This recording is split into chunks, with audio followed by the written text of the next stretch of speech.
On this episode, I'm going to chat with someone that previously wrote about Snapchat and referred to it as a marketing loser, and we're also going to talk about marketing trends for 2017.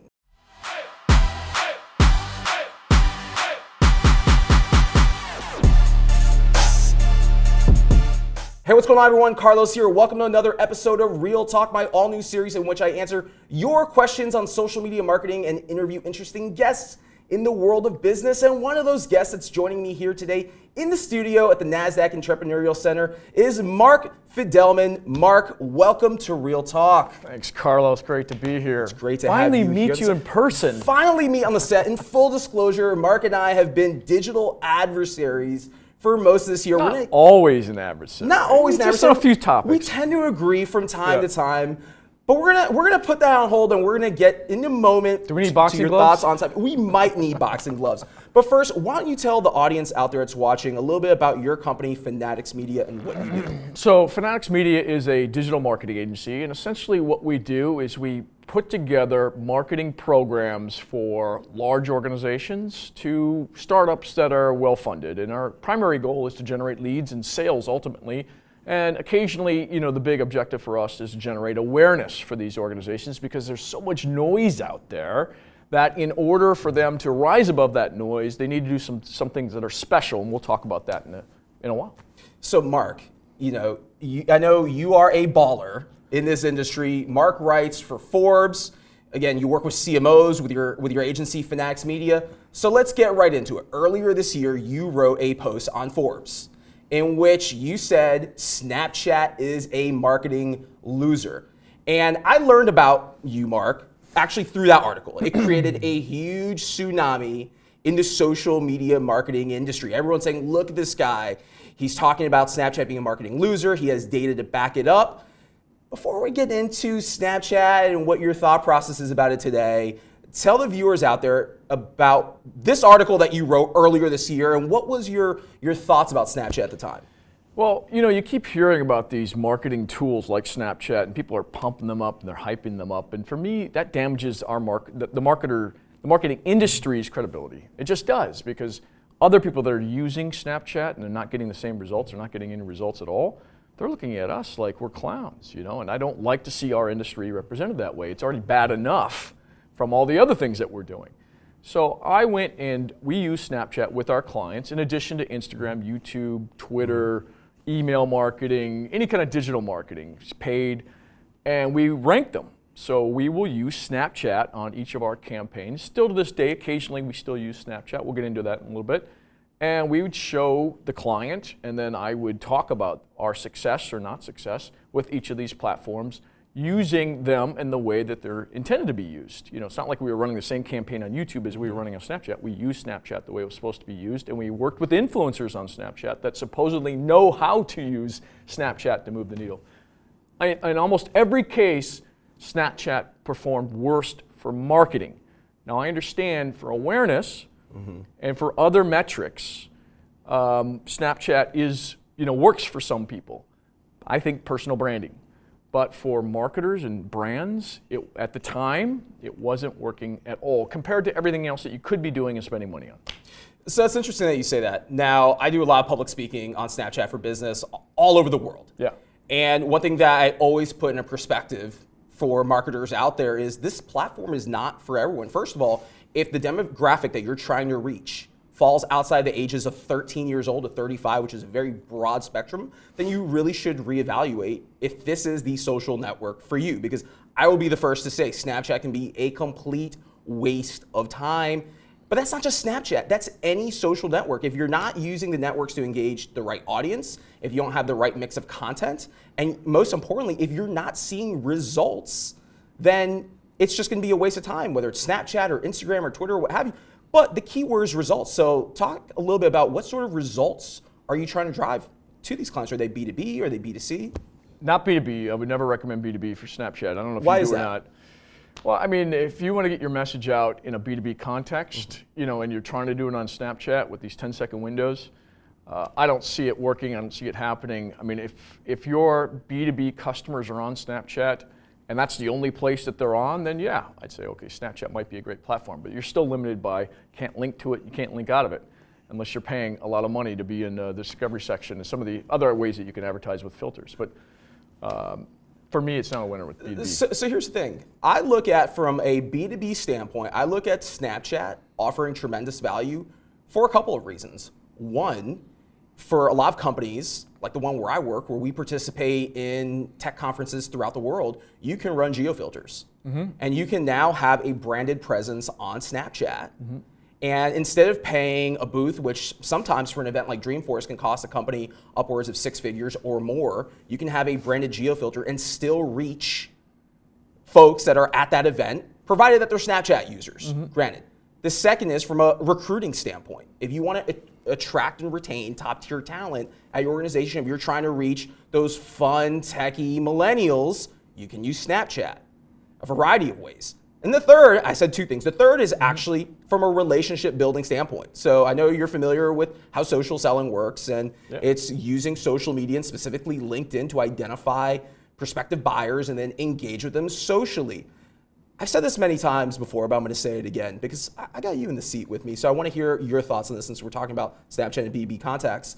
So if I am a sales professional and I am trying to reach you, let's say you're a CMO at an organization, and if I hit you up with InMail on LinkedIn, chances are you're going to ignore that because you're used to getting hit up by sales professionals on the daily through LinkedIn.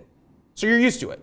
Now, I'm not discrediting LinkedIn because it's still a great resource to identify who you're looking to do business with. But let's say I find you on LinkedIn. Let's say through LinkedIn, I'm able to find your phone number because a lot of individuals have their phone number within their LinkedIn profile.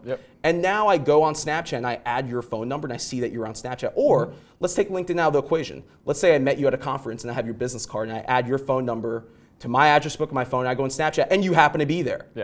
Don't you think that automatically I'm able to skip to the front of the line of all the sales professionals that are hitting you up because I'm able to find you on Snapchat and have a more intimate dialogue there as opposed to LinkedIn, Twitter, or Facebook? If I'm on Snapchat, yeah. I mean, if you want to have a one-to-one conversation with me, sure. I'd still say there's better places. You can go Twitter DM, which you're more likely to find more people that are in the B2B space, on Twitter than Snapchat, I'd argue.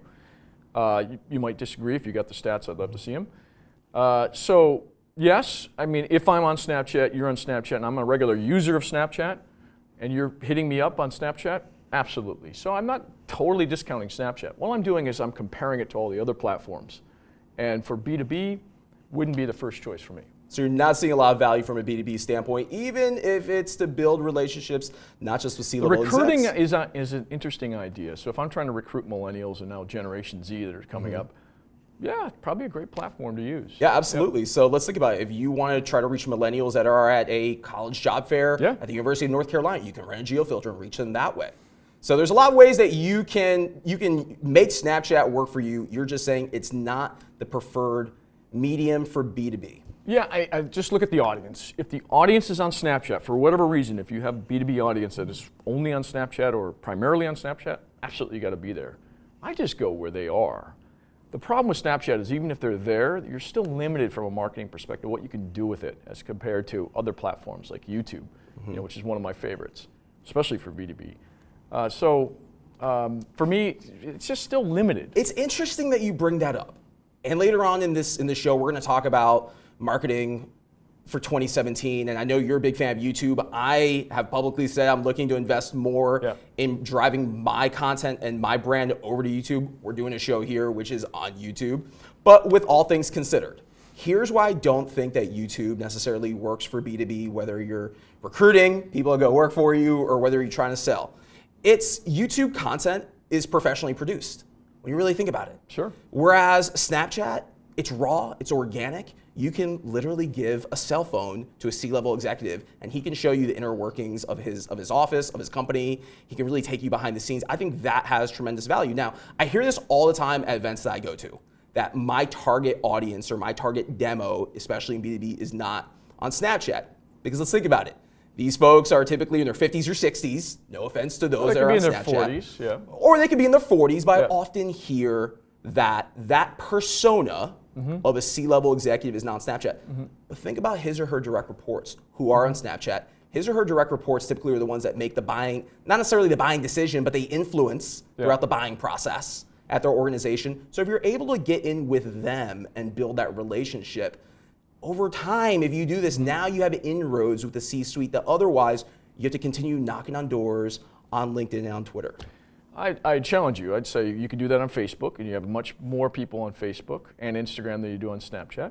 And I'd say you can do it on YouTube. You can do the YouTube Live, and the SEO value for YouTube is far superior to Snapchat. So why not do that and have it stick around for a long time and be searchable?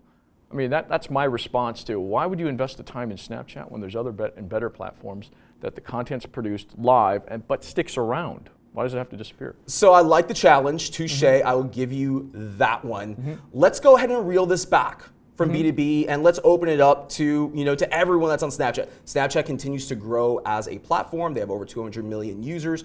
They're the fastest growing social network and really the most engaged and active behind Facebook. So you wrote this post in March. It's December. It's almost 2017. How do you feel about Snapchat today? I feel a little bit better. I'm still very disappointed in Snapchat's inability to allow marketers to function very well. Now, I think a mutual friend of ours has analytics finally that they've gone public with. Before it was behind the scenes, but now he's finally able to. So at least you can get analytics on what's working, what's not, because we never used to know what was working unless you asked the influencer, unless you had the access to the account profile.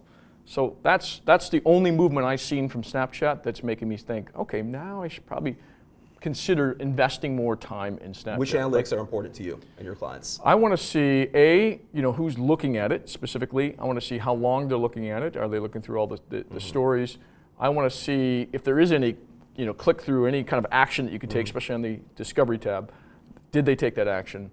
I'm trying to judge an ROI based on it. Now, you can argue whether ROI with attention, what I call branding. There is ROI to branding in my circumstance, but I find that most brands that we work with, most organizations, they want a return. Now, it doesn't have to be immediate, but it's going to have to be over time. So if you're investing in Snapchat, you better be able to show a return over time. It doesn't have to be day one, but if you're not showing anything over time, and it's very hard to piece, it used to be very hard to piece all that together, then you're not going to last long within these organizations, at least not the ones I work with. Got it. So you were giving Snapchat previously, what, around a 1 out of 10? Would you say you're about 5? No, I'd say halfway there? It'd be so easy for them to be an 8 or a 9, but I'm still at 3. You're still at 3? It's just not working. I will say this. I don't think Snapchat was necessarily invented to be a social network. It was not. For brands. That's the problem. What happens is, as brands start seeing a decline in organic engagement and reach on Facebook and Twitter, and as they hear people like myself and Gary Vee and others pontificate as to why you need to be on this platform, then I think marketers start to think, how can we infiltrate, if you will, how can we get on here and have a presence and really market ourselves to an audience that isn't paying attention to us on Facebook or on Twitter anymore without having to pay for it? Well, let me ask you this. Why are you even on YouTube? YouTube, to me, can reach the same people. I like that. Right? And you got SEO value, right? And the stories don't disappear. You can link to it. It's around forever. I mean, some of my YouTube videos are more popular now that I did a year ago than they were when they were first released, right? You can't get that with Snapchat. So if you're going to invest time, and for me, time is money, where am I going to invest my time? Well, for my audience, for my clients' audiences, it's typically YouTube, might be Instagram, Facebook. I hate the lack of organic reach with those platforms. But when you start paying, you can get all the reach that you want. So I look at it as an investment in time. My investment in time is better served on other platforms than Snapchat right now. But like I said, in the article itself, I'm open to changing my mind. Investment in time, though, that's a key. As DJ Khaled would say, it's a major key to success. And I'll share with you this. I have started to pivot, and I'm putting my premium content, if you will, on YouTube for all the reasons that you just mentioned. Discoverability, it gets indexed on Google. None of my content gets indexed on Snapchat. So Snapchat still serves a purpose in where there's a community there that follows me. And again, I'm speaking from a personal brand standpoint, not from a company. But I'm also investing on better equipment, as I was sharing with you before the camera started rolling, better equipment, better lighting, and I'm also putting more emphasis into the content that I put onto YouTube, and not just YouTube, also Facebook. Because I think, once you start putting your content on your Facebook page, Facebook, from what I've read, is looking to become a major player and go head-to-head in terms of like the video content creation, video library space. And I tell you, one thing that YouTube does have over all these other platforms is whether you're a business or whether you're a personal brand, they actually allow you to monetize and make money off the content that you're putting out there. They do, and I mean, there's very little restrictions. You just have to follow FTC guidelines, and they make it easy. You can put links right in the video. You can put in the comments. Now they're allowing these end screens to happen, so you can link all over the place. You can get pretty wild. I mean, there were people that used YouTube as their home screen because you can click around and move around to different videos. I mean, you could do a lot of great storytelling within YouTube. For me, right now, it's the preferred platform, but I will say it's all rented and leased space, right? Yes. You want to be very careful how much you invest in any of these platforms. So if you're creating a video, I put them all over the place. I cut them up, I put them on Instagram, but I always make sure that I have a home base and I keep these videos in some place that I control, which is your website and email. Those are really the only two places that you really control and can get mass distribution. You know, it's great that you say that. Up until a couple of months ago, I never had a website. The entire time that I have been working within the social media space, which is almost 10 years now, I've done what you do. I contribute to different blogs, different publications. I get interviewed. I'm on different podcasts. I've never had my own website up until recently. And what really drove this home for me was seeing Vine go away. I did a Real Talk episode a few episodes back in which I talked about Vine going away. Also, to me, signals that if Vine could just disappear and the following that you built on there disappeared, who's to say that Twitter and Snapchat and any other of these platforms, it's such a volatile market within this social media bubble that we're in, that any one of these social networks could go away and you're completely SOL if you are not, to your point, putting your content on other platforms to expand your presence and also building your home base, which is your website. Yeah, and even worse, and you look at what Facebook's doing and Instagram has done, is that they're cutting your organic reach. And you have to slowly pay more and more. You built up this whole, are you kidding me? You built up your own network. You spent hours and thousands of dollars, building up this network, and now they're controlling what is distributed outside of it. To me, that's the worst thing that could possibly happen to us. But it's going to happen. YouTube doesn't do it yet, but they're going to do it. YouTube's going to slowly turn into a video social network. They've already announced this. It's already starting to happen. And believe me, they will cut us back organically, and we're going to have to pay for that access, or pay not for access, but pay for distribution. Pay for reach. So let's go ahead and transition over into 2017 marketing predictions. We've already chatted about Snapchat. You see marginal value there right now. Yeah. We've talked about for marketers. For marketers, not for personal branding. Not personal branding, it's a great tool. It works great for me, but you're saying it doesn't necessarily work great for every brand out there. And I actually will agree with you on that. Let's transition. What do you see forthcoming in the year ahead? So for me, it's really about three things. One, it's very noisy out there. So it's quality content. And what does quality content mean? Because we keep hearing this. Quality to you might be, not quality to me. It's about really good storytelling. It's about thematic storytelling. I'm talking from a marketer's perspective. And when you get people engaged in a story and you get them interested in what's going to come next, you're going to rise above the noise because they're going to want to see that content. So that is hard to do, right? You almost have to become a director, a screenwriter, if you will, for content. So I think that's number one. Number two is distribution. It's great. You and I could produce the greatest video, never seen. Right. And who cares if you don't have distribution around that? And three, I would put into, this is a wider category, but I look at content that's got some kind of virality built into it. So we produce a show, but let's make sure there's a lot of things in that show or around the wrapper of the show that can be shared or easily shared by everybody else. So those are kind of the three things that I'm looking at, is how you put that all together in one big content distribution wrapper so that it's easy to share, it's got wide distribution out of the gate, it's built into the content, and the content itself is great storytelling content that resonates with people. Excuse me. Is there a particular network that's jumping out at you? So just yesterday, for example, Instagram rolled out live video, which a lot of people out there are already saying is going to be a Periscope killer. Instagram is upping the game with their functionality, trying to take market share away from Snapchat. Do you see them being the predominant player in the social media marketing space? Are they one of many? Which platforms specifically jump out for you? I know you mentioned YouTube before for being, if I had to pick one social network where I'm going to create my content and distribute, where is it? For me, it's YouTube. It just is. Because you can chop it up, you can link out of it, there's very little restrictions as to what you can do with that content, and it's got great organic reach. I mean, a subscriber on YouTube is a lot different than a follower on Twitter or a follower on Facebook. A subscriber means they get an email, typically, unless they've opted out of it. Right. So they get an email with your latest video, and that's why when you create videos on YouTube, you get a big spike, and then there's SEO value that adds a lot more to it, or you're showing up in the recommended videos. You know, this doesn't happen on any other platform, right?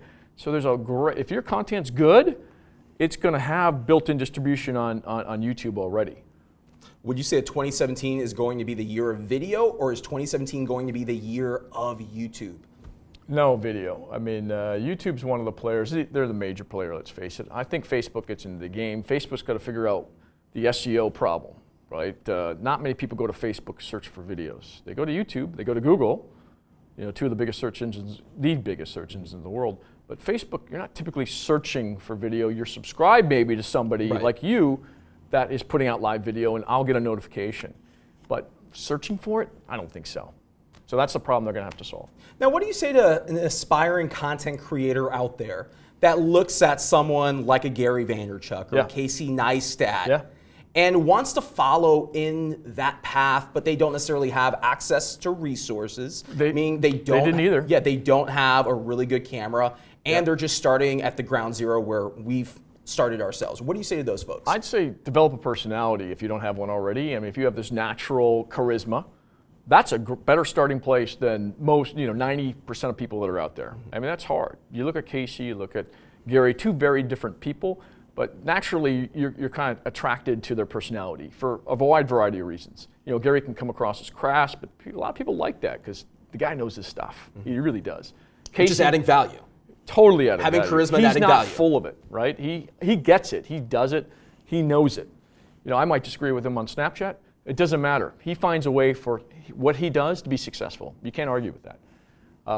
Now Casey's, kind of more of a storyteller. He's a professional filmmaker. That's how he started out. So what he does is very interesting, entertaining, storytelling. You just want to follow this guy around his life. So if you have an interesting life, personality, that's the beginning of it. Your camera, it's getting more and more important to have quality, camera equipment and film and audio. It's getting more and more important. I'd say a year ago it wasn't that important. But if you could start with that, that's the nucleus. If you have that, you can potentially be a star. And I was going to say, I actually look at Casey and Gary as being trendsetters because you said a year ago, equipment and quality didn't have to be on point. Yeah. It didn't have to be, 8 or 9 stars editing. out of 10. Editing. Or editing. Yeah. But when you look at Casey's editing, or you look at Gary, who has D-Rock and has someone following him around recording content and focusing on editing, now you look at guys like us that are putting content. We're obviously sitting here in a studio. Your videos are very professionally produced and polished as well. So again, they're setting the bar. We essentially are taking their playbook and we're putting our own spin and our own flavor on it. And you really need to. And you could put a ton of different spins and flavors on everything that's being done. I encourage all of you to go to a show called First We Feast and look how he put hot sauce as the center of his show and how successful they are. Millions of views every single episode they put out there. So find your own spin, your own way of presenting information, and do that. I wouldn't necessarily follow a Gary, I wouldn't follow a Casey necessarily. Always put your own personality, your own spin on it. Be original. So my last question for you, Mark, this is actually going to be a curveball. What is one trend from 2016 that you do not want to carry into 2017? A little controversial. I'd say content marketing, and I mean content marketing as just content farms. People that are just putting out content because they feel like they need to. And I think that was the mantra of 2015 going into 2016. If you're not creating content, you're going to die, or something like that. Right. And now I'm looking at this and it's like, okay, we all built these content farms. Which of them are actually bearing fruit?